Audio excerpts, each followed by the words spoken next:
बिस्मिल्लाहिर्रहमानिर्रहीम। रफीक ये कहकर के स्कॉच के मुकाबले में ताड़ी की क्या अहमियत है, अपनी स्कॉच लेने के लिए उठा। अभी वो कमरे के दरवाजे तक ही पहुंचा था कि धड़ाम से नीचे गिर गया। कैसर और नंबर 2 उठे, वो भी इसी तरह गिर गए। मैंने कमरे में जाकर देखा तो वहां भी ताड़ी पीने वाले बेहोश पड़े थे, तो मुझे ताड़ी में जहर की मिलावट का शक होने लगा। मैं चकरा कर रह गया। इतने में चौकीदार मजीद बोतलें लेकर आ गया, मगर पीने वाले सब बेहोश पड़े थे। मैंने पिस्टल चौकीदार पर तान लिया और कहा कि सच बताओ, तुमने ताड़ी में क्या मिलाया था? तो चौकीदार मेरी बात सुनकर हंसने लगा और बोला, साहब कुछ नहीं मिलाया, ताड़ी चुस्कियां लेकर पी जाती है और उन्होंने एकदम से पी ली होगी, तभी उनकी ये हालत हुई है।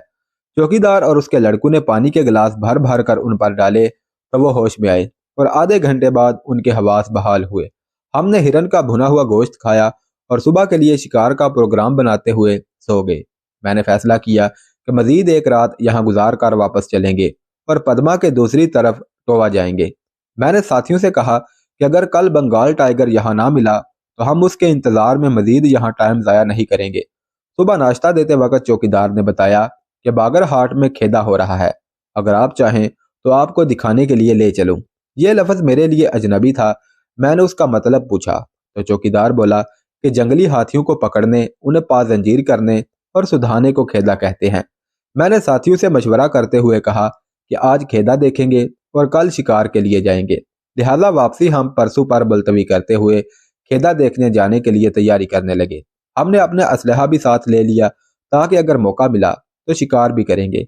बागरहाट से तकरीबन 4 मील के फासले पर ऐन जंगल के बीच में दरख्त काट कर जगह साफ की गई थी और एक बड़े दायरे में मोटे बांसों को जमीन में एक दूसरे के साथ गाड़कर और मजबूत रस्सियों से उन्हें बांधकर दोहरी बाड़ बनाई गई थी। बांस जमीन में इतनी गहराई में गड़े हुए और इतनी मजबूती से एक दूसरे के साथ बंधे हुए थे कि बाढ़ से अंदर देखने के लिए जरा सी भी झुरी ना थी। उस सर्कल के अंदर जाने का सिर्फ एक ही रास्ता था।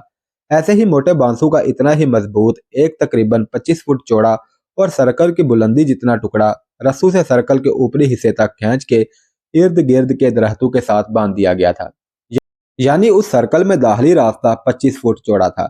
जब हम वहां पहुंचे तो खेदा करने वाले और तमाशबीन, जिनमें 2 गैर मुल्की भी थे, दरख्तों पर खामोशी से बैठे थे। हम भी सर्कल के गिर्द नजदीकी दरख्तों पर चढ़ गए।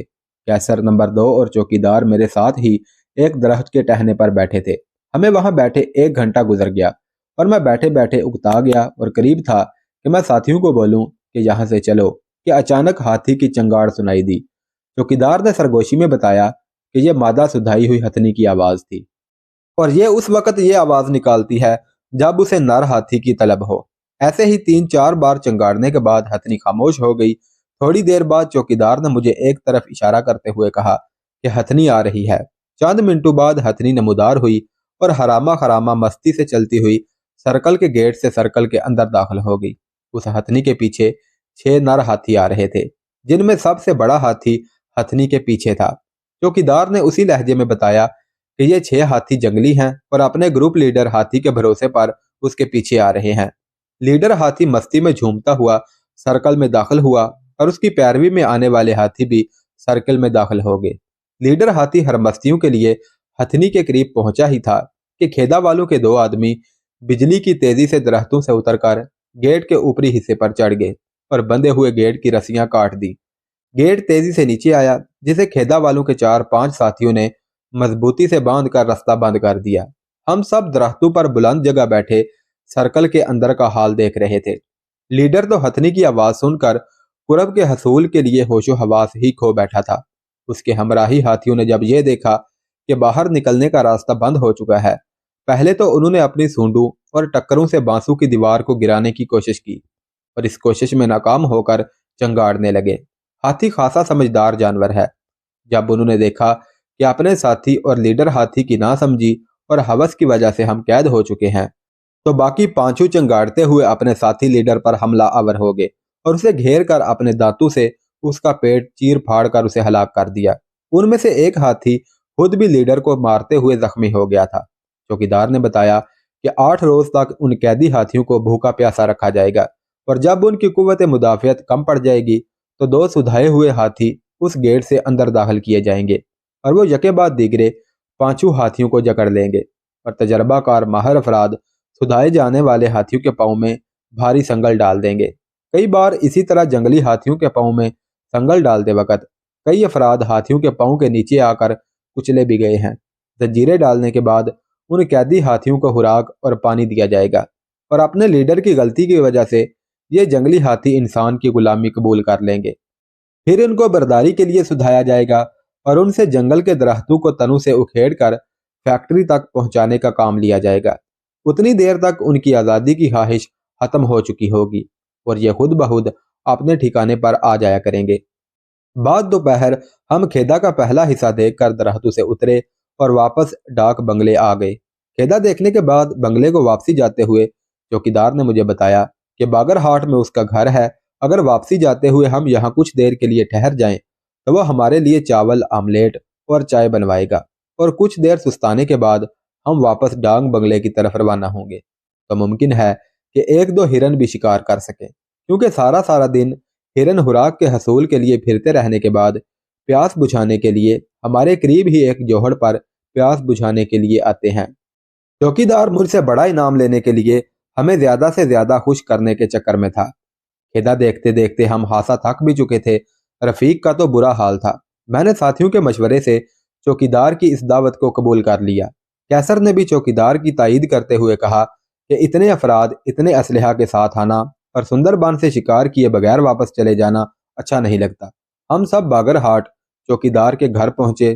चौकीदार के छोटे से घर में तो इतनी गुंजाइश ना थी कि वो हमें अंदर बिठाता। अपने घर से और हमसायों के घरों से चारपाइयां और तकिए बिस्तर मांग कर घर से बाहर एक बड़े दरख्त के साए में हमारे सुस्ताने का इंतजाम कर दिया और खुद हमारे लिए खाना बनवाने चला गया। उस गांव से डाक बंगला तकरीबन 2 मील के फासले पर था और उन्हीं 2 मीलों में वो जोहड़ पड़ता था जिस पर हिरन अपनी प्यास बुझाने आते थे। इस सारे सफर में कैसर ने अपनी वफादारी और जानिसारी से मेरे दिल में वो जगह बना ली थी कि वह हदूद में रहकर मुझसे हर तरह से बेतकल्लुफ हो जाता था।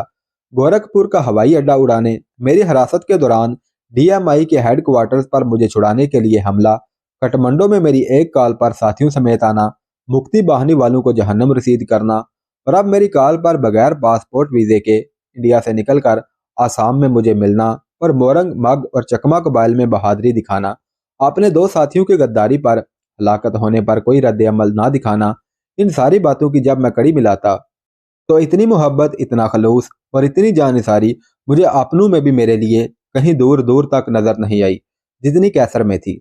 रिश्तेदार तो मुझे नुकसान पहुंचाने के दर पे रहते थे। गुज़िश्ता एक साथ में कहीं जिक्र कर चुका हूँ कि मेरी अपनी खुफिया इदारे में शमूलियत की वजह एक तो अपने मुल्क से मोहब्बत थी और दूसरी वजह मेरे घरेलू हालात थे जिनकी वजह से मैं अक्सर राह फरार एहतियार कर जाता था।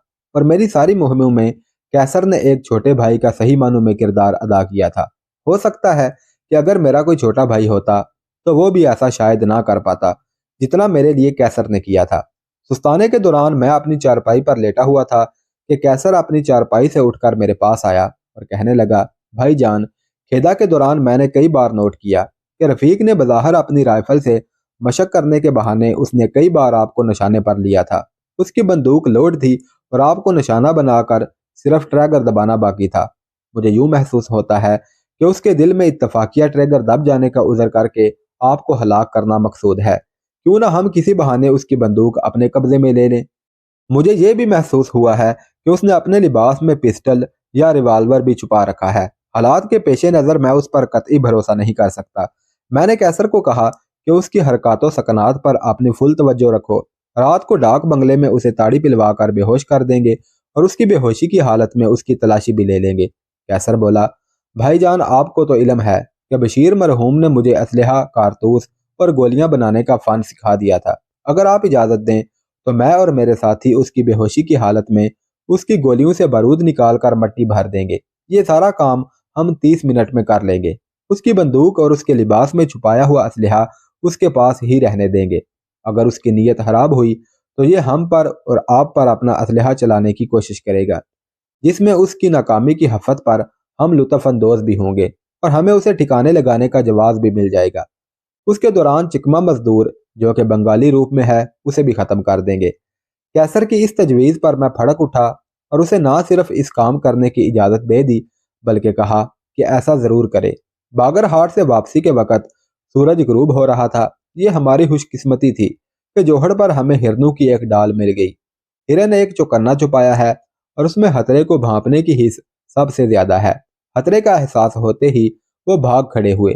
ان بھاگتے ہوئے ہرنوں پر ہم نے 7-8 فائر کیے، جن سے صرف 2 ہرن گھائل ہوئے اور باقی سب جنگل میں غائب ہو گئے۔ کیسر اور اس کے ساتھی گھائل ہرنوں کی طرف بھاگے اور انہیں وہیں ذبح کر دیا۔ مزدور ہرن اٹھا کر ڈاک بنگلے میں لے آئے۔ ہمیں یہ تو معلوم نہ تھا کہ ہم میں سے کس کے فائر سے ہرن گھائل ہوئے ہیں، لیکن مجھے اتنا یقین تھا کہ ان میں رفیق شامل نہیں تھا، کیونکہ وہ میرے پاس ہی کھڑا تھا۔ ابھی وہ اپنی رائفل سے شست لے ہی رہا تھا کہ فائر ہو گئے۔ ہم اپنے کندھوں پر اپنا اسلحہ اٹھائے فاتحانہ شان سے ڈاک بنگلے میں داخل ہوئے۔ چوکیدار کو کسی نے بھی بتایا تو نہ تھا، لیکن میرے ساتھیوں کے میرے ساتھ رویے کو دیکھتے ہوئے چوکیدار سمجھ گیا تھا کہ اس قافلے کا سالار میں ہی ہوں، اس لیے وہ بھی ہر بات مجھے بتاتا اور مجھ سے ہی احکام لینے لگا تھا۔ ساتھیوں کی فرمائش پر ایک ہرن آگ پر بھونا گیا اور دوسرے کا سالن بنایا گیا۔ دیگچے اور چاول چوکیدار نے مہیا کیے۔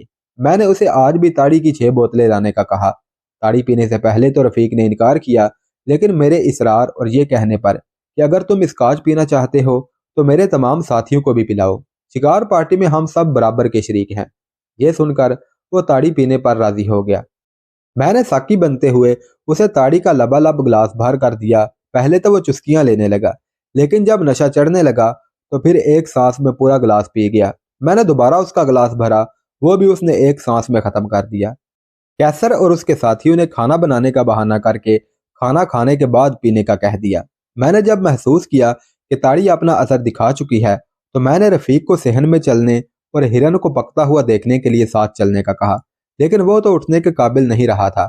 لہذا میں نے اسے سہارا دیتے ہوئے 2-3 جھٹکے دے کر اٹھانے کی کوشش کی تو وہ بے سدھ ہو گیا۔ کیسر نے اس کے لباس کی تلاشی لی اور ایک 30 بور کا پسٹل اور ایک پیکٹ گولیوں کا نکال لیا۔ اس کے کارتوس کی پیٹی اور اس کی رائفل میں سے بھی کارتوس نکالے۔ کیسر نے اپنے ساتھیوں کے ساتھ مل کر 25 منٹ میں ہی اپنا کام مکمل کر لیا۔ تمام کارتوسوں اور گولیوں سے بارود نکال کر سب میں مٹی بھر کر دوبارہ پیک کر دیے۔ اس کام سے فارغ ہو کر پانی کے چھینٹے رفیق کے منہ پر مار کر اسے ہوش میں لایا گیا۔ تھوڑی دیر بعد کھانا آ گیا۔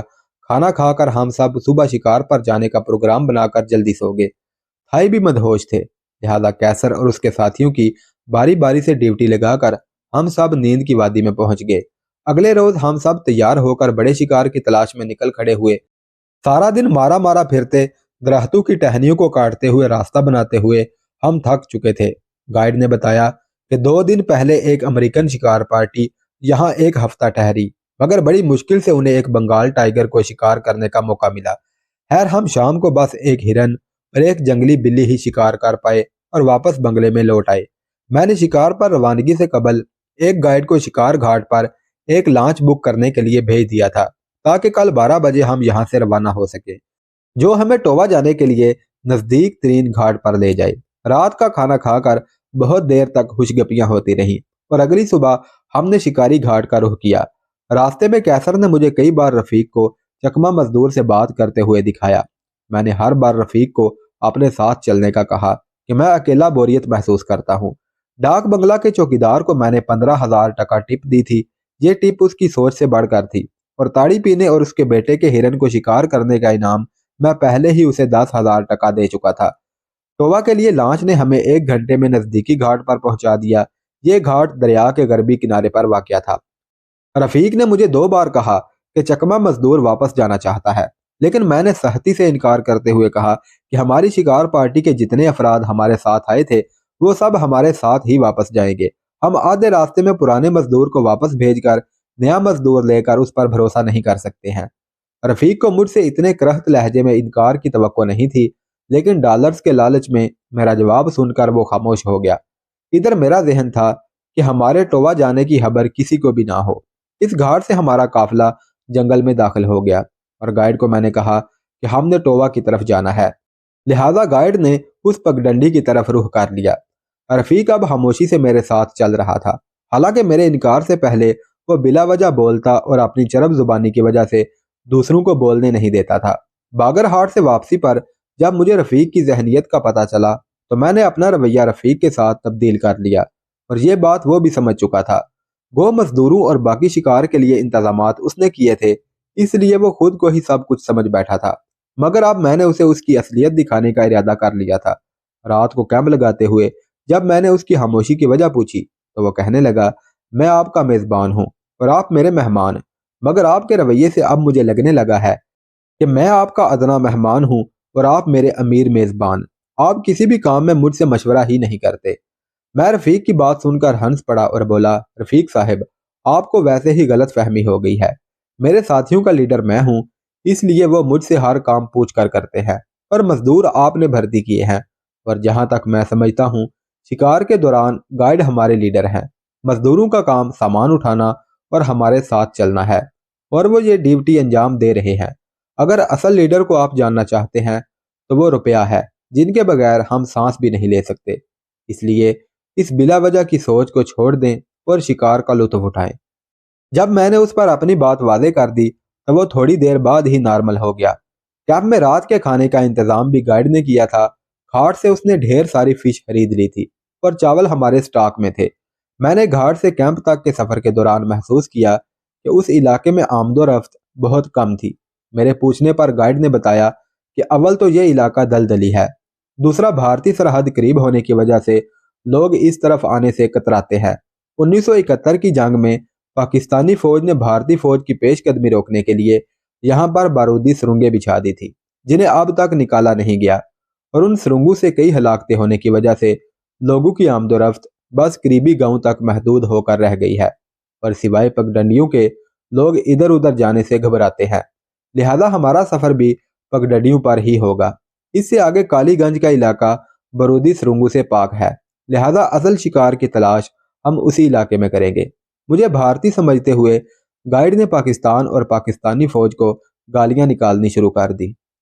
پہلے تو میں سن کر برداشت کرتا رہا، مگر جب وہ خاموش نہ ہوا تو میں نے کہا، ہم یہاں صرف شکار کے لیے آئے ہیں، لہذا شکار کے متعلق باتیں کرو یا پھر خاموش رہو۔